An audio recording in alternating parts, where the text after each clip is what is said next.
우리가 2016년 고2 6월 모의고사에 출제가 되었던 인문지문을 같이 읽어보도록 할 건데요. 내용이 전혀 어렵지 않기 때문에 학자별 주장만 잘 비교, 대조해주면 좋을 것 같아요. 자, 우리 한번 들어가 볼게요.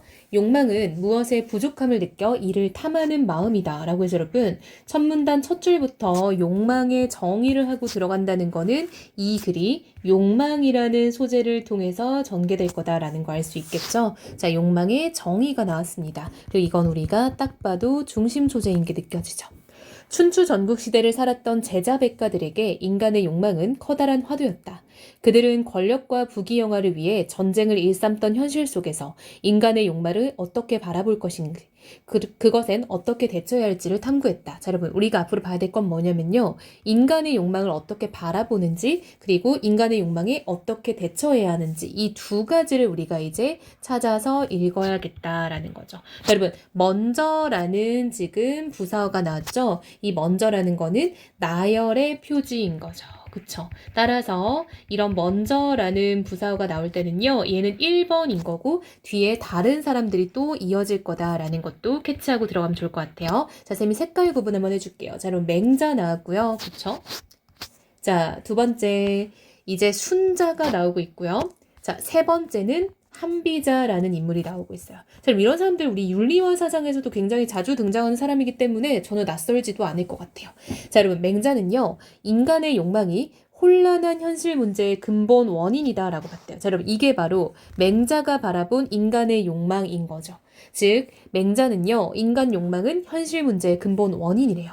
욕망이 과도해지며 사람들 사이에서 대립과 투쟁이 생기기 때문이다. 즉 지금 맹자가 욕망을 혼란한 현실 문제의 근본 원인이라 본 이유는 투쟁을 만들기 때문이래요.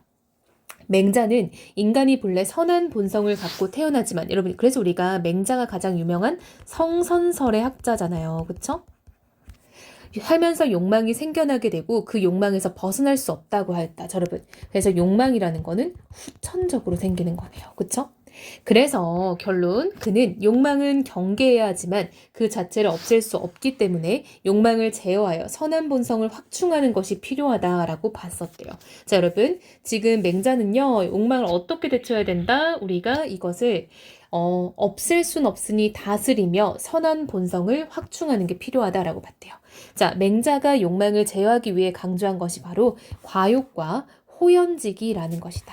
자, 여러분 과욕은 욕망을 절제하라는 의미로 마음의 수양을 통해 욕망을 줄여야 한다는 것이고 호연지기란 지극히 크고 굳센 도덕적 기상으로 의로운 일을 꾸준히 실천해야만 기를 수 있는 것이다. 이 두 가지를 통해서 욕망을 우리가 잠재우며 열심히 선한 본성을 확충하는 게 중요하다라고 봤네요. 자, 맹자보다 후대의 인물인 순자는 욕망의 불가피성을 인정하면서 욕망은 인간의 본성에서 우러나오는 것이라고 말을 했대요. 자, 여러분 지금 순자가 바라보는 욕망은 뭐다? 인간의 본성에서 우러나온대요. 자, 여러분 우리 순자가 유명한 성악설의 학자잖아요. 그쵸? 인간의 본성은 악하다는 거예요. 인간은 태생적으로 이기적이고 질투와 시기가 심하며 그쵸? 이게 바로 성악설의 어떤 본질인 거죠. 눈과 귀에 욕망에 사로잡혀 있을 뿐만 아니라 만족할 줄도 모른다는 것이다. 또한 나열이죠. 개인에게 내재된 도덕적 판단 능력만으로는 욕망을 완전히 제어하기가 힘들다라고 보았대요. 더군다나 이기적 욕망을 그대로 두면 한정된 재화를 두고 인간들끼리 서로 다투어 세상을 어지럽히게 되므로 왕이 예를 정하여 백성들의 욕망을 조절해야 한다고 생각했대요. 자, 여러분 지금 순자는 욕망을 어떻게 대처해야 된다라고 했어요? 왕이 예를 정해서 대처해야 된대요. 왜요? 인간 스스로는 못하니까요. 얘는 악한 인간성을 교화하고 개조하는 방법이며 사회를 바로잡기 위한 규범이라 할 수 있다. 그래서 결론, 순자는 사람들이 개인적으로 노력하는 동시에 나라에서 교육과 학문을 통해 예를 세워 인위적으로 선이 발현되도록 노력해야 한다고 주장하였다. 이는 맹자의 주장보다 한 단계 더 나아간 금욕주의라고 할 수 있다. 좀 더 발달된 금욕주의다라는 거죠. 자, 우리가 여러분 서로 반대되는 의견을 가진 두 학자, 맹자와 순자가 나왔는데요. 우리가 이 사이에 공통점을 찾으면 그 부분이 굉장히 중요하겠죠. 자, 여러분 일단 맹자와 순자는 모두 욕망이 과도해지면 사람들 사이에 대립과 투쟁이 생긴다라고 보고 있죠. 그쵸? 지금 맹자도 이렇게 말했는데요. 순자 역시도 이기적 욕망을 그대로 두면 한정된 재화를 두고 인간들끼리 서로 다투어 세상을 어지럽히게 된다라고 얘기하고 있죠. 바로 이게 이 맹자와 순자의 공통점이다라는 거 알 수 있겠죠. 그래서 이런 건 늘 체크합시다. 우리가 서로 다른 사람의 공통점 이런 것들은 언제나 중요하게 봐야 됩니다. 자, 이어서 마지막 이들과는 달리 여러분 달리라는 거는 차이점을 부각시키는 부사어니까 그걸 지금 전제하고 들어간다는 거 잘 봐야겠네요. 한비자는 권력과 재물, 부귀영화를 바라보는 인간의 욕망을 부정적으로 바라보지는 않았대요. 자, 여러분 이게 바로 한비자의 욕망을 바라보는 태도이네요.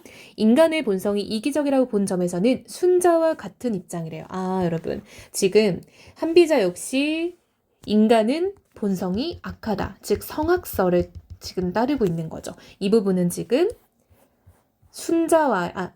순자와의 공통점이니까 이런 부분은 우리가 잘 체크해야겠다. 그쵸? 여기가 성악설적인 측면인 거죠.